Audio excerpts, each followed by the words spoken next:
Ya, jadi memang H+ dan HCO3- ini kan berasal dari pernafasan tadi ya. CO2 yang mengalir dalam darah berikatan dengan air bentuk H2CO3. Nanti H2CO3 ini akan mengeluarkan H+ maupun HCO3- yang nanti fungsinya akan menjadi bahan-bahan yang digunakan untuk pengaturan asam basa oleh ginjal ya. Kalau tubuh terlalu asam, H+-nya terlalu banyak, dia akan dikeluarkan melalui urin H+-nya ya, dan HCO3- akan dikembalikan dalam darah. Dan kondisi yang sebaliknya terjadi kalau misalnya tubuh terlalu basah. Inilah mekanisme yang dilakukan oleh ginjal. Memang lama, berhari-hari, berjam-jam, tapi lebih paten. Nah, sekarang kita masuk, apa sih yang dimaksud dengan asidosis dan alkalosis? Mungkin teman-teman sering dengar ya, asidosis dan alkalosis. Inilah efek-efek dari keasaman yang terlalu tinggi maupun kebasahan yang terlalu tinggi. Ya, kalau terlalu asam namanya asidosis, terlalu basah namanya alkalosis. Asidosis dan alkalosis ini ada dua jenis ya, ada yang sifatnya respiratori, ada yang sifatnya metabolik. Kita bahas dulu yang respiratori ya, yang terjadi pada pernafasan kita.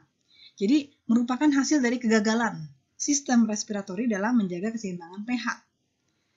PCO2 atau tekanan CO2 merupakan indikator paling penting dan satu-satunya untuk menyatakan ketidakseimbangan pH pada sistem pernafasan. Nah, kadar PCO2 ya, level tekanan darah atau tekanan CO2 ya pada darah kita ini normalnya berfluktuasi antara 35 sampai 45 mm Hg. Kalau di atas 45 itu merupakan sinyal dari terjadinya asidosis respiratori atau terlalu asam. Sedangkan kalau nilai di bawah 35 mm Hg berarti indikasi dari respiratory alkalosis atau terlalu basah. Nah, respiratory acidosis ya atau keasaman pada pernafasan kita ini biasanya disebabkan pada saat apa ya? Nah, biasanya pada saat seseorang ini bernafas secara dangkal. Kalau misalnya orang mengalami pneumonia, gangguan pernafasan ya, cystic fibrosis, emfisema, asma ya, kan bernafasnya dangkal.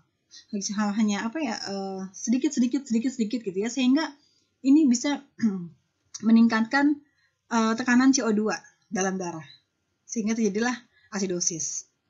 Sebaliknya, respiratory alkalosis itu terjadi sebaliknya. Ya, kalau tekanan CO2 kita mengalami penurunan. Kapan terjadinya? Biasanya terjadi pada saat orang itu panik ya, panik, marah ya, serem, takut ya. Pada saat itu kan orang akan bernafas lebih dalam dan lebih cepat gitu ya. Nah, ini akan menyebabkan terjadinya alkalosis ya, atau pada kondisi emfisema, atau pada saat kita lagi di ketinggian tertentu ya, di pegunungan ya. Ini atau juga pada saat seseorang bernafas melalui kantong kertas itu ya. Untuk biasanya kan orang pada saat panik suka bernafas lewat kantong kertas. Itu juga bisa menyebabkan hiperventilasi ya. Hiperventilasi tadi bernafas yang sangat dalam, terlalu dalam. Itu menyebabkan alkalosis. Nah, bagaimana dengan metabolik? Tadi ada respiratory, ini metabolik ya. Kita bahas dulu yang metabolik asidosis. Biasanya terjadi kalau kadar ion bikarbonat ini di dalam darah di bawah normal. Ya, tadi ya, menyebabkan keasaman atau pH-nya rendah. Kapan terjadinya? Biasanya kalau seseorang terlalu banyak mengkonsumsi alkohol ya, atau terlalu banyak kehilangan ion-ion bikarbonat pada saat diare atau pada saat terjadinya gagal ginjal ya. Atau penyebab lain, misalnya karena penumpukan asam laktat atau shock atau ketosis ya, atau karena diabetes atau karena kelaparan ya. Ini juga bisa menyebabkan pembakaran atau pemecahan protein yang menyebabkan asam. Nah, sebaliknya metabolik alkalosis ya, atau terlalu basah ya, meningkatnya pH karena meningkatnya level dari ion bikarbonat. Penyebabnya apa? Biasanya karena vomiting ya, karena muntah-muntah ya, mengeluarkan banyak asam-asam lambung ya. Kemudian atau juga karena seseorang mengonsumsi basa dalam jumlah yang berlebihan. Biasanya kalau kebanyakan minum obat-obat antimah itu ya, antasid, atau bahkan juga zaman sekarang banyak ya orang-orang yang menjual minuman-minuman yang pH-nya tinggi gitu ya, pH-nya tidak sesuai dengan tubuh kita, itu bisa menyebabkan basa juga.